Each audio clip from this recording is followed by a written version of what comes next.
By the late 60s, a mood of change and radicalism was beginning to take over Britain. Inspired in part by the American hippie movement and the Summer of Love, attitudes towards sex were becoming increasingly liberal. And with homosexuality newly decriminalized, same-sex love was firmly part of that agenda. New ideas about homosexuality were emerging, and with them whole new words and terms to describe these experiences. The first time I... Don't be asking me shit about shit. Don't answer no motherfucking question. Don't ask me shit about shit. Don't ask me about shit. No, don't do it. No, don't do it.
That the girls of this generation are so vain. Why can't they put their brains towards books instead of good looks? I used to blame girls too. Be more than a perfect body with a pretty hairdo.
That I'm intelligent, and it's supposed to be a compliment, but it isn't. It's assumed that I don't know what I know, despite knowing. If a woman spoke out something that was intelligent in a group discussion, she could be seen as someone who sees herself as above others. I've seen this with a few different girls, and I think it's always made me shy away from opposing male opinions in class, especially. Women have great opinions. It's strange that we're taught not to give our opinions.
Condescending, a black woman is just too ghetto. And also in media, a black woman is unqualified to play the role of her own skin color. She's just not good enough. That's why it makes sense that someone who's of a lighter complexion plays the role of a dark-skinned black woman, because black women, they can't represent themselves fairly. Black women are the least desirable to the opposite sex. We're just unattractive. We're just not good enough. We don't look good enough. We aren't feminine. There's nothing that truly makes us that seducing to the opposite sex or anyone for that matter. We're just undesirable. Black women are too loud. Every minute of every day, shouting, complaining, moaning, groaning constantly. That's all that they do.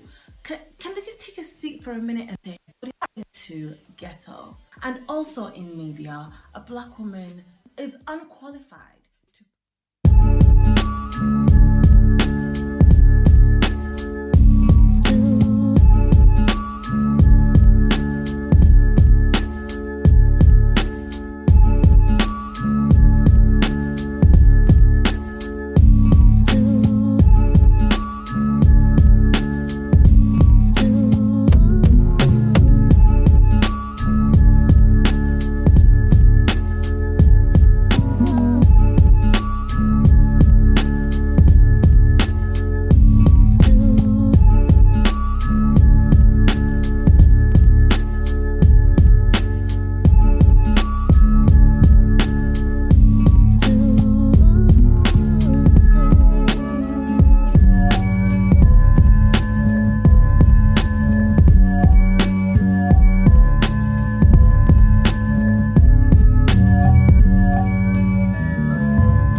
that are coincidences as their purpose, as life aligning them to be exactly where they're supposed to be. So I believe if people had more confidence then we would find our rightful places. More of us would find our rightful places here on this earth. So one of the things that confident women do is that they are comfortable with other people talking about them.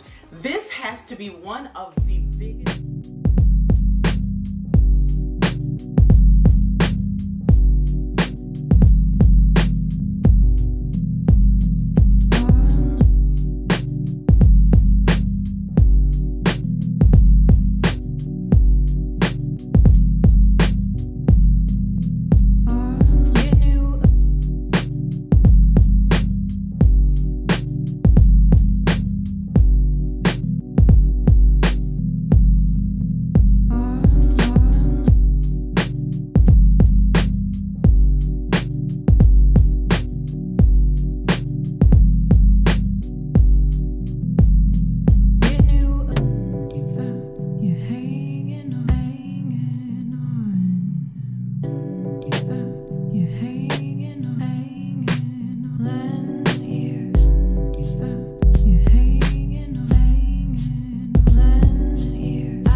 I heard guys say things like, dude, she was 10 times tighter than that girl you hit and quit Ray, or I want to pipe your sister someday, or her ass looks like a racetrack with those stretch marks, but at least it's big like Kim K's. I never grew up thinking of those things. Don't blame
I'm feeling honored that I'm being chosen as a Nobel laureate, and I have been honored with this precious award, to the Nobel Peace Prize.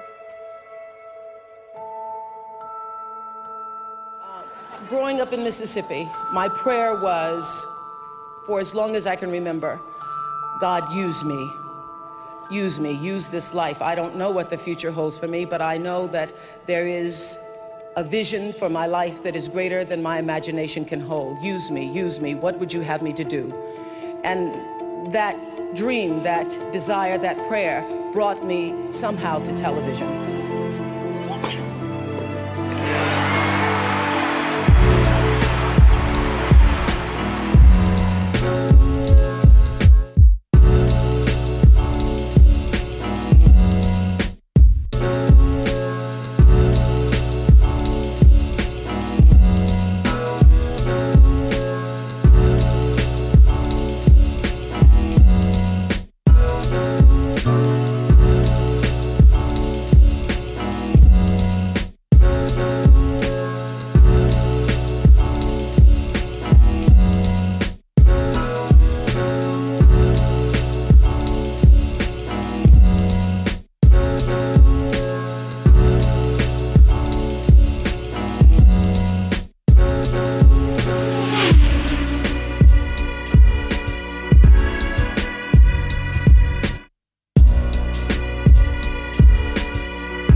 If we stop defining each other by what we are not and start defining ourselves by who we are, we can all be free.